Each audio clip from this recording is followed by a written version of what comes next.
Nonviolence and Social Change, Civil Disobedience in Thoreau, Gandhi, and King, Part 2.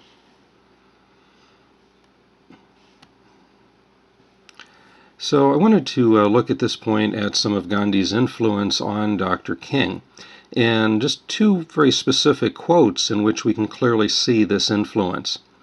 King writes, "Punish me. I do not deserve it, but because I do not deserve it, I will accept it, so that the world will know that I am right and you are wrong." And that is basically taken directly out of Gandhi's concept of satyagraha. And if you look at the next quote, "You know that this man is as good a man as you are, that from some mysterious force he has found the courage and conviction to meet physical force with soul force." And so there we see King using Gandhi's very words with that idea of soul force coming into play. So there is no doubt that King is very heavily influenced by a lot of people, Mahatma Gandhi being one, Paul Tillich being another, Jesus being certainly very high in his list, and of course Henry David Thoreau with his idea of civil disobedience. We want to get to the Birmingham episode because it is the letter from Birmingham Jail that I've asked you to read. Now, in the city of Birmingham, Alabama, King discovers what he calls the most thoroughly segregated city in the nation. It is run by a man called Bull Connor. Bull Connor is the Commissioner of Public Safety. He is one of those Southern men who has been in that position for a very long time, and in fact all of the leaders of Birmingham have been in the same position for a long, long time. Their families have controlled that position for a long, long time, and things are just the way they like them. Well, Bull Connor refuses to allow Dr. King and his movement to have a permit to march. They had gone through the negotiation process that we talked about, had been thwarted by that, and so it was time for direct action, and they decided on a march.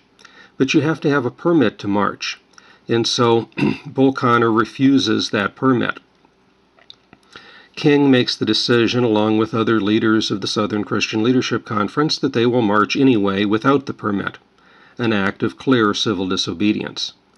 Well, what would be the result? Well, King and his men would march, and they would be met with opposition from the standpoint of Bull Connor and his forces.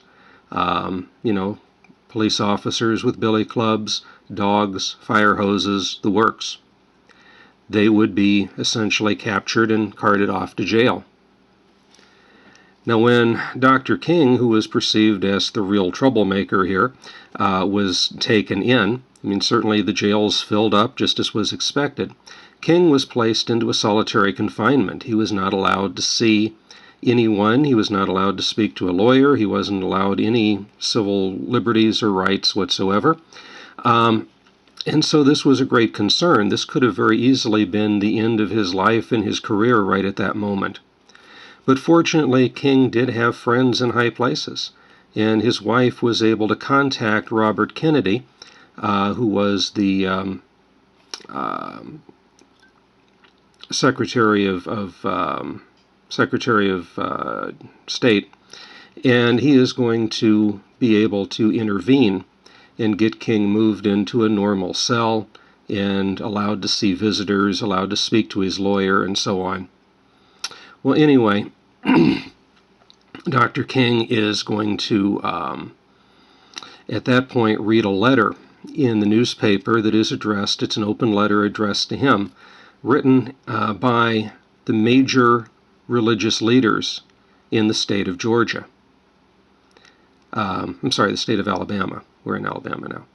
And one of the questions that they pose is, why is King, who is a Georgian, still in Alabama, causing trouble? Now, what that demonstrates, of course, is that here we are 100 years after the American Civil War, and instead of looking upon this nation as a nation, they perceive the idea that each state is individual, independent, and sovereign. Alabamans should stick to Alabama business. Georgians should stick to Georgia business. So in their view, King has no business being there because he's not an Alabaman. Secondly, what the letter says is, why is it that you're doing this? We understand that the movement that you've got is trying to bring about social justice. It's trying to change the face of the nation in such a way that it gives people of color a better way of life, greater freedom, greater sense of security, basic human rights. But we disagree with the way that you're going about doing it, because anytime, even if your intentions are nonviolent, anytime you get that many people together, it means that violence will erupt. And so after reading these two claims that are made by these clergymen, Dr. King sits down and he pens what becomes the first draft of this letter from Birmingham Jail. And so I wanted to turn to the letter from Birmingham Jail and kind of read through a few passages with you and kind of talk about this a little bit. In response to the first statement that was made, "Why are you, a Georgian, here in Alabama causing trouble?" King's response is that I am in Birmingham because injustice is here, and injustice anywhere is a threat to justice everywhere. So anywhere that injustice exists, people have to be willing to stand up and put it down. They have to be willing to demand that there is change that takes place, because if you allow injustice anywhere, it sets a precedent that allows it to grow. And since there is great injustice in Birmingham, that's why he's there, to put an end to it. The second question that was raised had to do with the idea of, his methods, his movement. And so here's this idea of direct action. You may well ask, why direct action? Why sit-ins, marches, and so forth? Isn't negotiation a better path? You're exactly right in your call for negotiation. Indeed, this is the purpose of direct action. Nonviolent direct action seeks to create such a crisis and establish such creative tension that a community that has constantly refused to negotiate is forced to confront the issue. And so there he explains the basic principle of how this works. Most people in this world are fence sitters. They're not people who are willing to stand up and get involved or take a side because they think that it's not their issue, they think that it's not their problem. And so the whole point of direct action is to create a tension within the mind of the individual that forces that individual to say, I can't be a fence sitter any longer. I'm going to have to pick a side. Now, King well knows that not everybody is going to go to his side. Some people may go to Bull Connor's side. But the fact is that the most dangerous individual in his mind is the one who is the fence sitter sitting there in the middle saying, I agree with you in principle, but I don't want to get involved. He wants to force people to get involved because that's the only way that real change is going to take place. When this is right in your face in the news every night, then you have to see, again, through his policies, just like through Gandhi's, who the real aggressor is. It's Bull Connor. It's the government. They are the oppressor. And the resistors are simply asking for their basic rights and their basic freedom. He says, when it comes to this question of freedom, freedom is never voluntarily given up by the oppressor. It must be demanded by the oppressed. You look back through history, and never once in the whole history of this world has any government, has any organization that says, that's been oppressing the people, says, I'm tired of oppressing you, have your freedom. People who gain that freedom have to have it, they have to wrest it away from those people in power. It's never handed to them. And so you can't just sit by and wait for things to change. You've got to make them change. We must come to see with the distinguished jurist of yesterday that justice too long delayed is justice denied. We have waited for more than 340 years for our constitutional God-given rights. The nations of Asia and Africa are moving with jet-like speed towards the goal of political independence, and we still creep at horse and buggy pace towards the gaining of a cup of coffee at a lunch counter.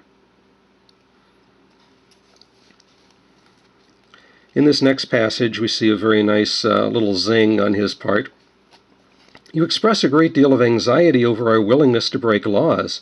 This is certainly a legitimate concern, since we so diligently urge people to obey the Supreme Court's decision of 1954 outlawing segregation in the public schools.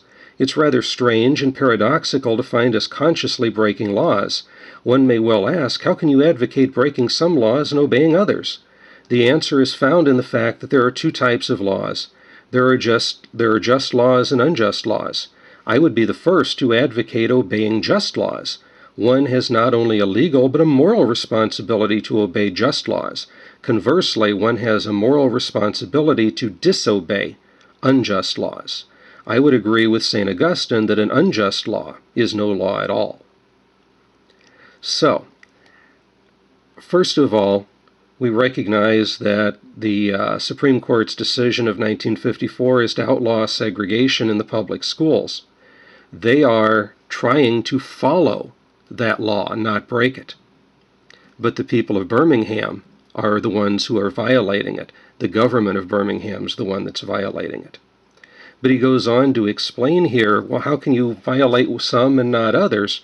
Well, basically, he's telling us the same thing we saw Kant explain to us, which is that there are juridical laws and there are moral laws. There are two different types of laws. And so, as he says later on here, a law that uplifts human personality is just. A law that degrades human personality is unjust. And that, again, exactly what Kant has told us. If a law that establishes equality treats all individuals equally and fairly, then that is a just law, and we have a duty to obey it. But if a law treats people differently for whatever reason, then that law is degrading to humanity, and that is not a law. Our duty would be to violate that law. A little further on, he says, we can never forget that everything Hitler did in Germany was legal and everything the Hungarian freedom fighters did in Hungary was illegal. When we operate from the standpoint of whoever has the greater power dictates morality, when we use that Thrasymachus definition, that justice is whatever's in the interest of the stronger party, then we end up with situations like this, where Hitler was the legal man, and the Hungarian freedom fighters demanding their rights and justice were the unlawful ones. But from a moral standpoint, the reverse of that was true. Hitler's actions were morally wrong. The Hungarian freedom fighters' actions were morally right.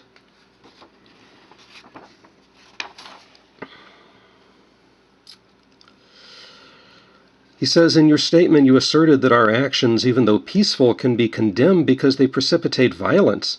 But can this assertion be logically made? Isn't this like condemning the robbed man because the possession of money precipitated the evil act of robbery? How many times in society have we blamed the victim? We do it all the time. But King is pointing out here just how wrong that situation is. Is it right to say, well, if you didn't carry money around with you, you wouldn't have gotten robbed? No. That person has every right to carry their money around with them. It's the robber who did wrong. And so by analogy, can't we look at the fact that, the individuals, their actions through civil disobedience, through marching, through sit-ins, might lead to some act of violence, but the violence is on the part of the authorities attacking them. And so aren't they the ones who should be held accountable? Not those people asking for their freedom. And so finally, another one of the great quotes of Dr. King, and the last one we're going to look at here. He says, oppressed people cannot remain oppressed forever. The fact is, Thomas Jefferson made the statement that human nature is such that they will endure for a very long time rather than trying to upset anything or rock the cart. But eventually it's going to continue until it explodes. You think about pressure building up in a boiler, And if there's no outlet, that pressure is going to build and build and build until eventually it just explodes. That's the same thing that'll happen in any society. People will endure. They will put up with that oppression, but if it keeps building and building and building, it is going to explode. King is well aware of the fact that his movement is not the only one out there. There are the Black Panthers. There's Malcolm X with his policy of by any means necessary. And so there is, I hesitate to call it a veiled threat, but it kind of is. Something is going to happen through this oppression. Would you rather it change through these nonviolent, peaceful methods that I'm proposing? Or would you rather it explode in violence in the way that Malcolm X or the Black Panthers would have it happen? And so we are left with that choice to be made, because the oppressed will not stay oppressed forever. They will demand that change in one way or another. Isn't it better to do it through peace and through negotiation?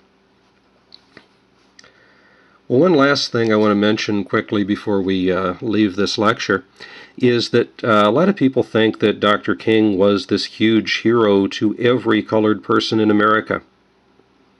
But that really wasn't true. There were a lot of people who supported him, but there were also a lot of his own people who rejected him. And in fact, his own father rejected his way of looking at things. It could have partially been because he understood the danger that King was putting himself in, and as a parent, he didn't like his son putting himself in that position. But more importantly for him and many others was the fact that as things were, they were what we might call the big fish in a little pond. In a segregated Atlanta, for example, King's father was a very big, powerful, influential person within that small community. He held power, he held sway. If integration came, if segregation ended, then he would be thrust out into the big open world, and he would become a very small fish swimming around in a very large pond. And so those people, a lot of those people who held a position of power and authority under segregation, even under King's own people, would find themselves, even like his father, would find themselves saying, no, I don't want this change to happen. And maybe not admitting why, but the real reason seems to be that they were afraid of losing their power and losing their position. So I think this is where we're going to have to end it, and I hope that you guys have learned a little bit from this lecture and that you will enjoy reading through the letter from Birmingham Jail if you haven't done so already.